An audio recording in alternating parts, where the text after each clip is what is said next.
Hello दोस्तों, हम इस पुस्तक से हिंदी के वस्तुनिष्ठ प्रश्नों का अभ्यास कर रहे हैं, जिसमें हम लोग हिंदी साहित्य के इतिहास संबंधी, आदिकाल, भक्तिकाल व रीतिकाल संबंधी सभी प्रश्नों का अभ्यास कर चुके हैं और इस समय हम लोग आधुनिक काल के प्रश्नों पर हैं, जिसमें हम बहुत से प्रश्न देख चुके हैं।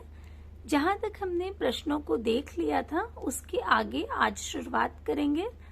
अगर आप लोगों ने अभी तक पिछले प्रश्नों का अभ्यास नहीं किया है, तो आप प्लेलिस्ट के माध्यम से पिछले सभी प्रश्नों का अभ्यास करके अपनी तैयारी को बेहतर बना सकते हैं। आप हिंदी विषय से जुड़ी हुई किसी भी परीक्षा की तैयारी कर रहे हैं, अर्थात कोई भी ऐसा प्रश्न पत्र जिसमें हिंदी विषय से जुड़े हुए प्रश्न आते हैं, तो ये सभी प्रश्न आपके लिए बहुत महत्वपूर्ण हैं। हम ऐसा प्रयास करते हैं कि अभ्यास के दौरान चीजें जो आपको याद कराई जा सकती हैं, उन्हें याद भी कराया जाए।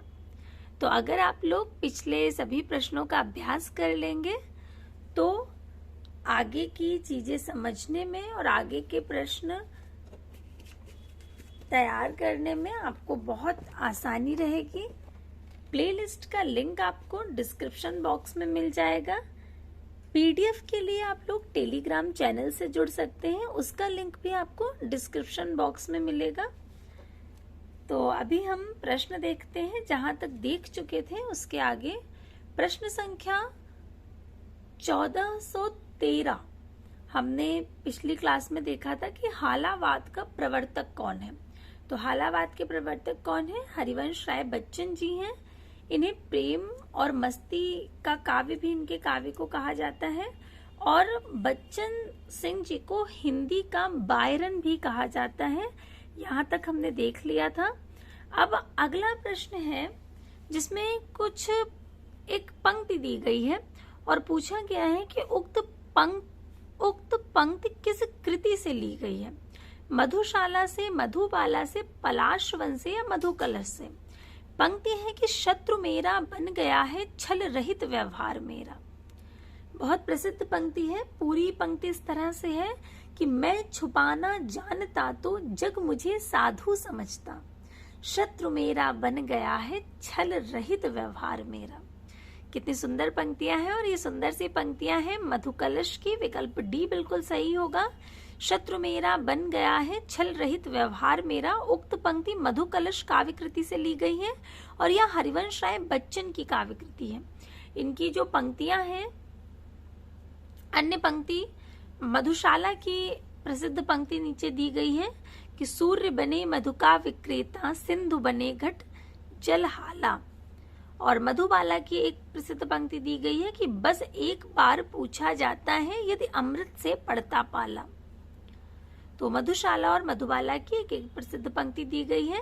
ये आपको ध्यान रखना है कि मैं छुपाना जानता तो जग मुझे साधु समझता, शत्रु मेरा बन गया है छल रहित व्यवहार मेरा। पंक्ति मधुकलश से ली गई है।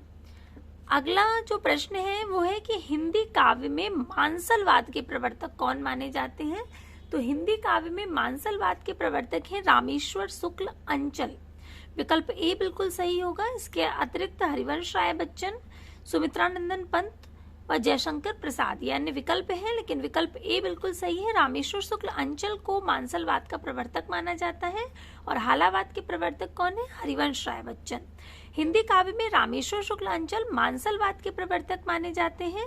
ये छायावाद युग के उत्तरार्ध के कवि हैं, जबकि हरिवंश राय बच्चन को हिंदी साहित्य में हालावाद का प्रवर्तक माना जाता है और सुमित्रानंदन पंत को प्रकृति का सुकुमार कवि कहा जाता है। ये हमने पिछली क्लास में देखा था। सुमित्रानंदन पंत जी को पढ़ रहे थे कि प्रकृति का सुकुमार कवि या प्रकृति का सुकुमार राजकुमार किसे कहा जाता है? सुमित्रानंदन पंत जी को। इन्हें संवेदनशील इंद्रिय बोध का कवि भी कहा जाता है, ये भी ध्यान रखिएगा। और जयशंकर प्रसाद जी को प्रेम और सौंदर्य का कवि भी माना जाता है। अगला प्रश्न है कि बालकृष्ण शर्मा नवीन का सर्वप्रथम प्रकाशित काव्य संग्रह कौन सा है? क्वासी, रश्मि रेखा, उर्मिला या कुमकुम? तो यहाँ पर है कुमकुम बिल्कुल सही होगा, विकल्प डी बालकृष्ण शर्मा नवीन का। इसे हम लोग ऐसे याद रख सकते हैं कि जब हम कुछ नवीन काम करने जाते हैं, नवीन अर्थात नया काम करने जाते हैं, नए काम की शुरुआत करते हैं, तो कुमकुम लगाया जाता है ना माथे पर। तो कुमकुम ये नए की शुरुआत है, तो नवीन यानी बालकृष्ण शर्मा नवीन से आप नवीन याद रख सकते हैं। नवीन जब हम कुछ करते हैं तो क्या किया जाता है, कुमकुम लगाया जाता है। तो इनकी जो प्रथम कृति है वो कौन सी है, कुमकुम। इस तरह से आप याद रख सकते हैं। बालकृष्ण शर्मा नवीन का प्रथम प्रकाशित कविता संग्रह कुमकुम है, जो 1939 ईस्वी में प्रकाशित हुआ। और इसके अतिरिक्त नवीन के अन्य काव्य ग्रंथ उर्मिला, अपलक, रश्मि रेखा व क्वासी आदि हैं। अगला प्रश्न है कि पुष्प की अभिलाषा नामक प्रसिद्ध कविता लिखी है माखनलाल चतुर्वेदी जी ने, रामनरेश त्रिपाठी जी ने, रत्नाकर ने या नवीन ने। तो विकल्प ए बिल्कुल सही होगा, पुष्प की अभिलाषा माखनलाल चतुर्वेदी जी की रचना है। उनकी प्रसिद्ध कविता है पुष्प की अभिलाषा। मुझे तोड़ लेना बनमाली, उस पथ पर देना तुम फेंक, मातृभूमि पर शीश चढ़ाने, जिस पथ जाएं वीर अनेक। हम सबके द्वारा ये पंक्तियां पढ़ी गई हैं। तो ये पुष्प की अभिलाषा कविता है माखनलाल चतुर्वेदी जी की। माखनलाल चतुर्वेदी जी को एक भारतीय आत्मा इस उपनाम से भी जाना जाता है। उनका उपनाम था, एक भारतीय आत्मा उपनाम से वे कविता किया करते थे। ये प्रसिद्ध माखनलाल चतुर्वेदी जी ने पुष्प की अभिलाषा नामक वीर रस से पूर्ण राष्ट्रीय कविता लिखी। हिम किरीटनी, हिम तरंगिनी, माता तथा समर्पण आदि माखनलाल चतुर्वेदी के काव्य संग्रह हैं। अगला प्रश्न है कि मौर्य विजय किसकी रचना है, मैथिली शरण गुप्त की, सियाराम शरण गुप्त की, श्याम नारायण पांडे की, या इनमें से कोई नहीं। तो विकल्प बी बिल्कुल सही होगा, सियाराम शरण गुप्त जी की। मौर्य विजय किसकी रचना है, सियाराम शरण गुप्त जी की है। इनकी अन्य रचनाएं हैं पाथेय, गोपिका, बापू, अनाथ, आद्रा, विषाद आदि, और अंतिम आकांक्षा, नारी और गोद, ये इनके उपन्यास हैं सियाराम शरण गुप्त जी के। अगला प्रश्न है कि छायावाद और उत्तर छायावाद के बीच कुछ वैसा ही संबंध दिखता है जैसा मध्यकाल में भक्ति काव्य और रीत काव्य के बीच था। ये पंक्तियां किसने कही हैं, इन पंक्तियों के लेखक कौन है, आचार्य नंद दुलारे वाजपेयी, डॉक्टर बच्चन सिंह, डॉक्टर रामस्वरूप चतुर्वेदी या डॉक्टर नगेंद्र। तो विकल्प सी बिल्कुल सही होगा, डॉक्टर रामस्वरूप चतुर्वेदी जी। इनकी पुस्तक है हिंदी साहित्य और संवेदना का विकास। अति महत्वपूर्ण प्रश्न हिंदी साहित्य के विद्यार्थी के लिए या हिंदी विषय से तैयारी कर रहे प्रत्येक विद्यार्थी के लिए इसे पढ़ा जाना बहुत अनिवार्य है, क्योंकि ये हिंदी साहित्य की जो पृष्ठभूमि है उसे बिल्कुल स्पष्ट करती है और इससे जुड़े हुए प्रश्न बहुत बार पूछे जाते हैं परीक्षाओं में। तो आशा करती हूँ कि आप लोगों ने डॉक्टर रामस्वरूप चतुर्वेदी जी की हिंदी साहित्य और संवेदना का विकास पढ़ा होगा। अगर आप लोगों ने नहीं पढ़ा है तो ये पुस्तक आप लोगों को एक बार अवश्य पढ़नी चाहिए। तो विकल्प सी बिल्कुल सही होगा, डॉक्टर रामस्वरूप चतुर्वेदी, उन्होंने अपनी इसी पुस्तक में ये बात कही है, ये कथन उन्हीं का है।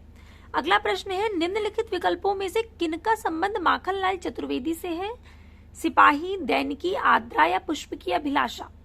तो इसमें दो ऐसी कविताएं हैं जिनका संबंध माखनलाल चतुर्वेदी जी से है। एक तो पुष्प की अभिलाषा जिस पर हम अभी चर्चा कर रहे थे, इसके अतिरिक्त जो सिपाही है ये भी माखनलाल चतुर्वेदी जी की कविता है। इसके अनुसार विकल्प बी बिल्कुल सही होगा, पहला और चौथा इसमें है।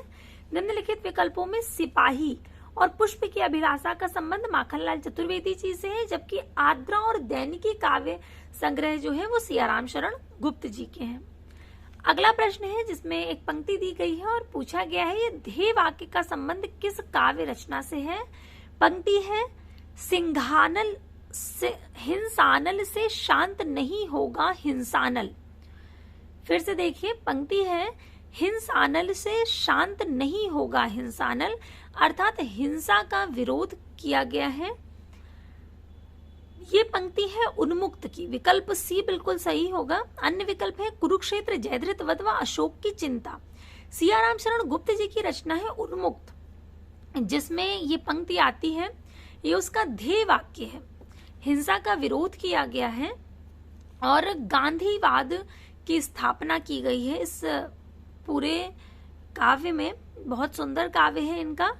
हिंसानल से शांत नहीं होगा हिंसानल उपर्युक्त ध्येय वाक्य उन्मुक्त काव्य से अवतरित है, जो कि सिया राम शरण गुप्त द्वारा रचित है। रामधारी सिंह दिनकर को ओज और पौरुष का कवि कहा जाता है। इनको अधैर्य का कवि तथा डिप्टी राष्ट्र कवि भी कहते हैं।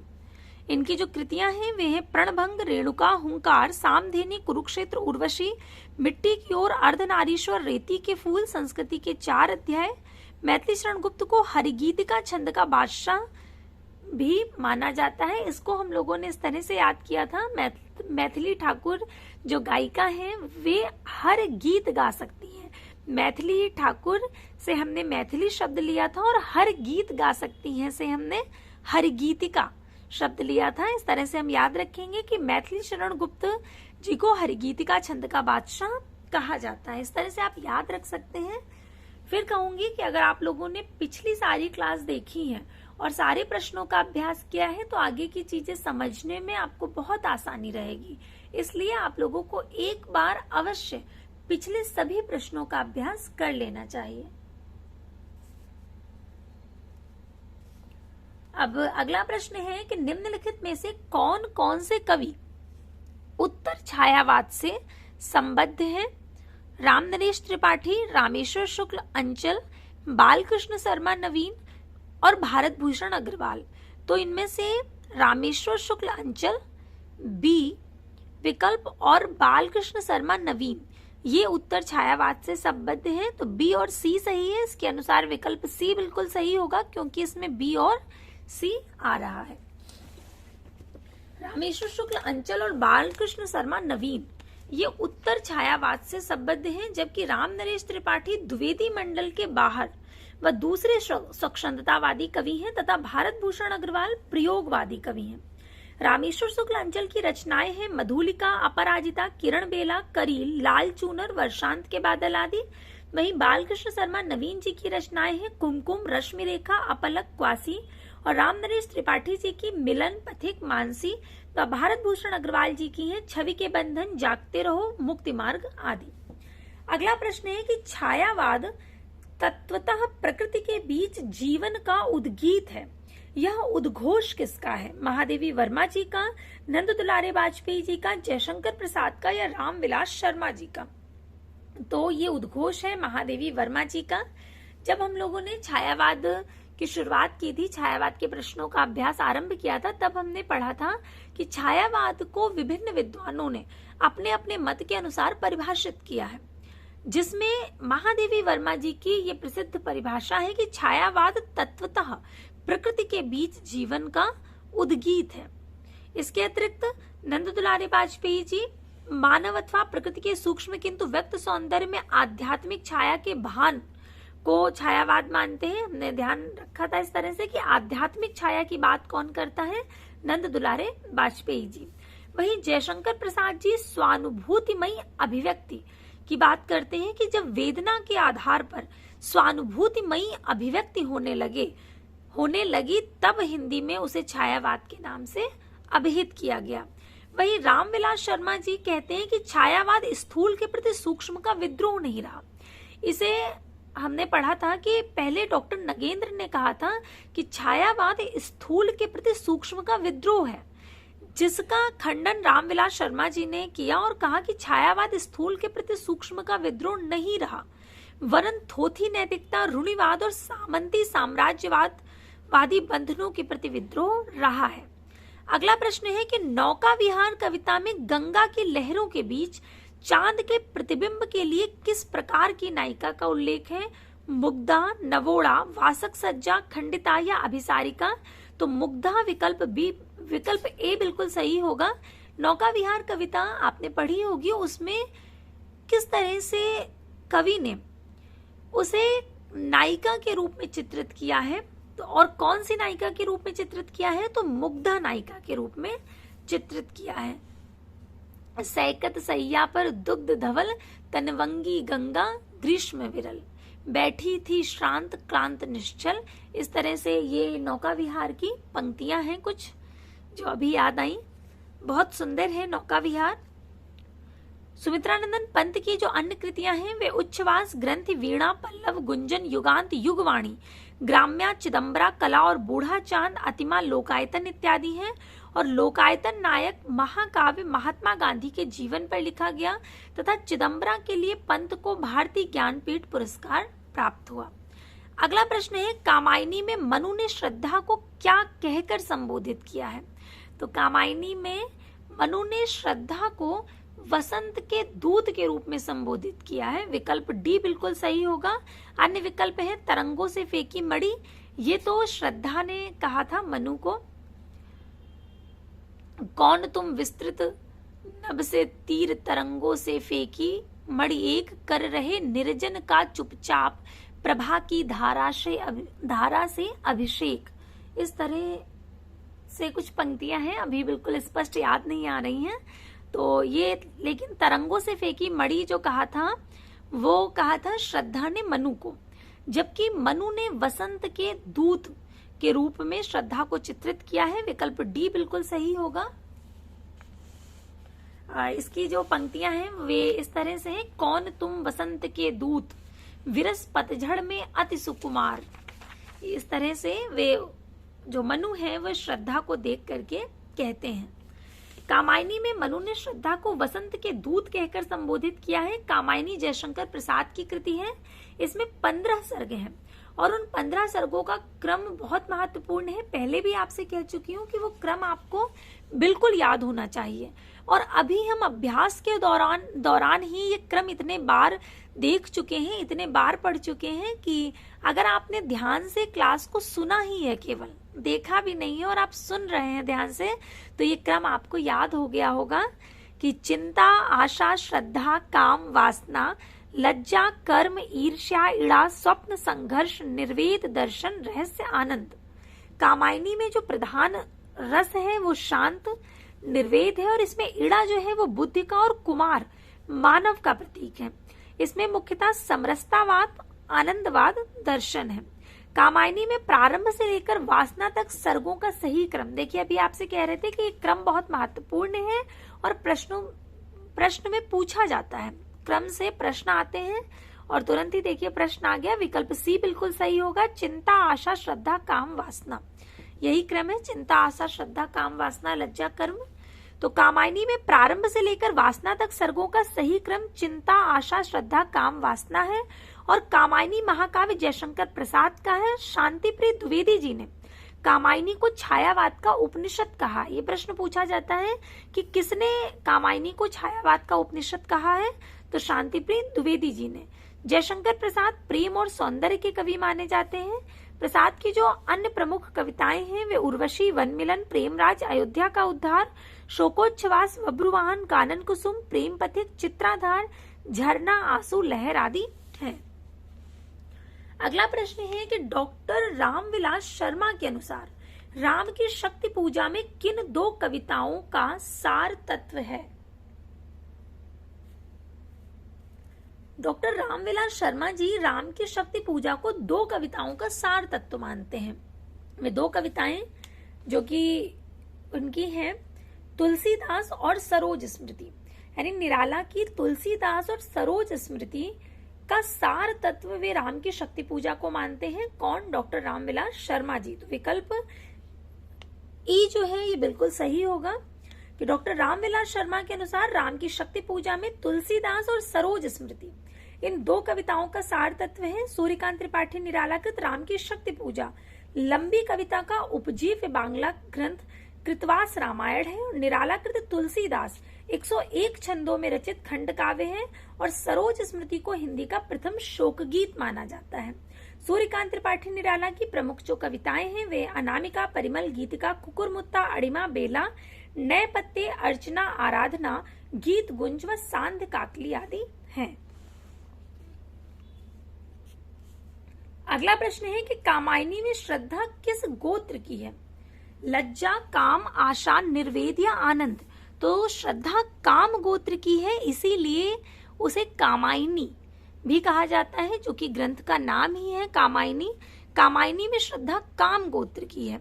छांदोग्य उपनिषद में मनु और श्रद्धा की भाव मूलक व्याख्या मिलती है। श्रद्धा वाले सूक्त में सायण ने श्रद्धा का परिचय देते हुए लिखा है कि काम गोत्रजा श्रद्धा नामर्षिका, अर्थात काम गोत्र की बालिका है, इसीलिए श्रद्धा को क्या कहा जाता है, कामायनी, काम गोत्र में जन्मी कामायनी।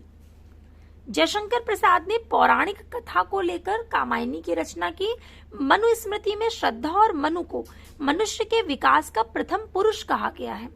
इनकी जो कथा है वो शतपथ ब्राह्मण में जल प्लावन की कथा से ली गई है और कामायनी में कुल 15 सर्ग हैं, जिनकी चर्चा अभी हमने की। अगला प्रश्न है कि निम्न में से कौन सी छायावादी शैली की प्रमुख विशेषता नहीं है?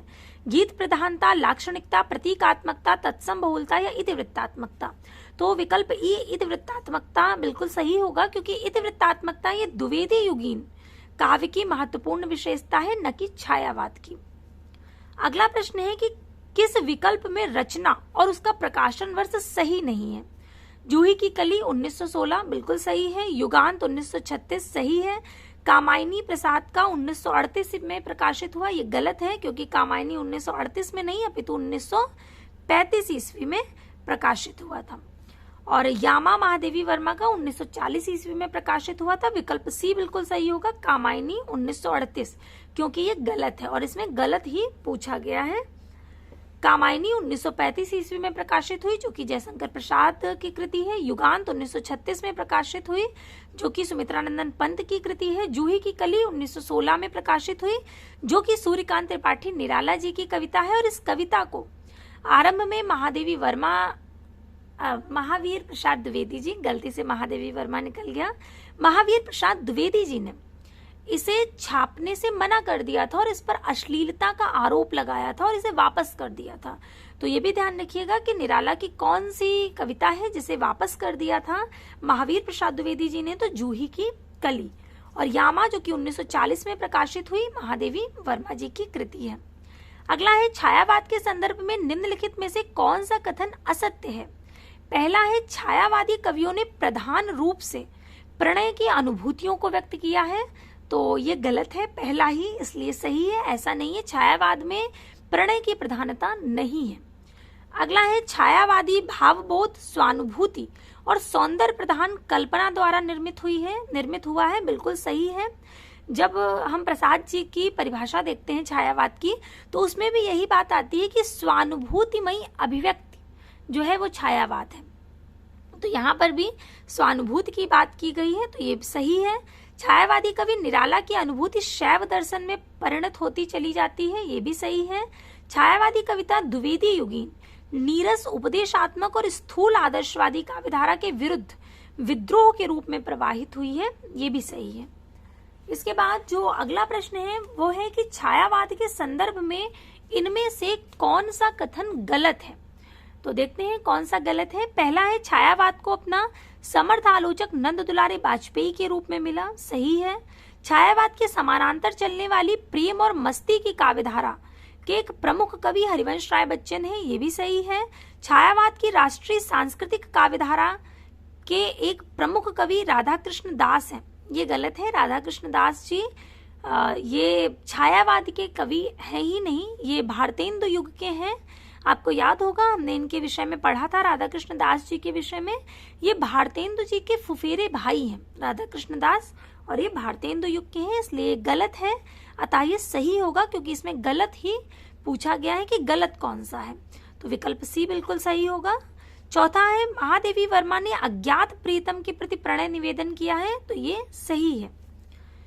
इसके बाद जो प्रश्न है उसमें कुछ पंक्तियां दी गई हैं, बहुत प्रसिद्ध पंक्तियां हैं। ये निराला जी की पंक्ति है,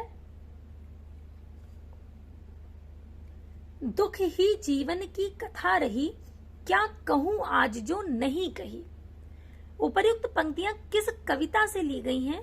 तो ये पंक्तियां सरोज स्मृति की हैं। आपने सरोज स्मृति पढ़ी होगी, उसमें उन्होंने पूरा वर्णन किया है कि उनकी पुत्री मात्र 18 वर्ष की अल्पायु में ही अकाल मृत्यु को प्राप्त होती है और वे धनाभाव के कारण उसका इलाज नहीं करा पाते हैं। इस बात की और पूरा जो वर्णन उन्होंने किया है, इतना मार्मिक वर्णन है, इतना मार्मिक वर्णन है कि जब आप उसे पढ़ेंगे तो वास्तव में समझ में आएगा कि इसे हिंदी का सर्वश्रेष्ठ शोक गीत क्यों कहा जाता है। इसी की पंक्तियां कुछ याद आ रही हैं कि धन्य में पिता निरर्थक था, कुछ भी तेरे हित कर न सका, जाना तो अर्थागमोपाय, पर रहा सदा संकुचित काय। इस तरह से इसकी पंक्तियां हैं। इसके अतिरिक्त जो पंक्तियां यहाँ पे दी गई हैं, इन पंक्तियों में निराला जी का जो दर्द है, निराला जी का जो अफसोस है अपनी पुत्री को न बचा पाने का, वो बिल्कुल यहाँ पर स्पष्ट दिखाई दे रहा है। ये जो पंक्ति है ये पूरी इस तरह से है कि दुख ही जीवन की कथा रही, क्या कहूं आज जो नहीं कही, हो इसी कर्म पर वज्रपात, यदि धर्म रहे नत सदा माथ, इस पथ पर मेरे कार्य सकल, हो भ्रष्ट शीत के से शतदल, कन्ने गत कर्मों का अर्पण, कर सकता मैं तेरा तर्पण। उनकी जो ये तर्पण करने की अभिलाषा है ये पूरी स्पष्ट है। ये बिल्कुल अंतिम पंक्तियां हैं जहां पर कविता खत्म हो रही है, उसके पहले की ही ये पंक्तियां हैं, तो विकल्प सी बिल्कुल सही होगा। सरोज स्मृति कविता 1935 ईस्वी में प्रकाशित हुई थी और ये हिंदी का सर्वश्रेष्ठ तथा प्रथम शोक गीत माना जाता है। निराला की जो अन्य कृतियां हैं वे हैं राम की शक्ति पूजा, जूही की कली, तोड़ती पत्थर, भिक्षुक, पंचवटी प्रसंग व बादल राग आदि। अगला प्रश्न है कि कविता हमारे परिपूर्ण क्षणों की वाणी है, यह किसने कहा है? सुमित्रानंदन पंत जी ने, सूर्यकांत त्रिपाठी निराला, महादेवी वर्मा या दुष्यंत कुमार ने? तो सुमित्रानंदन पंत विकल्प ए बिल्कुल सही होगा। पंत जी ने कहा है कि कविता हमारे परिपूर्ण क्षणों की वाणी है। कविता हमारे परिपूर्ण क्षणों की वाणी है या सुमित्रानंदन पंत ने कहा। और इनकी जो प्रमुख कृतियां हैं वे ग्रंथ गुंजन, ग्राम्या, युगांत, स्वर्ण किरण, स्वर्ण धूली, कला और बूढ़ा चांद, लोकायतन, चिदम्बरा, सत्यकाम आदि हैं। तो आज के लिए हम लोग इतने ही प्रश्नों को रखते हैं। इसके आगे के प्रश्नों का अभ्यास हम लोग अगली क्लास में करेंगे। तब तक के लिए धन्यवाद।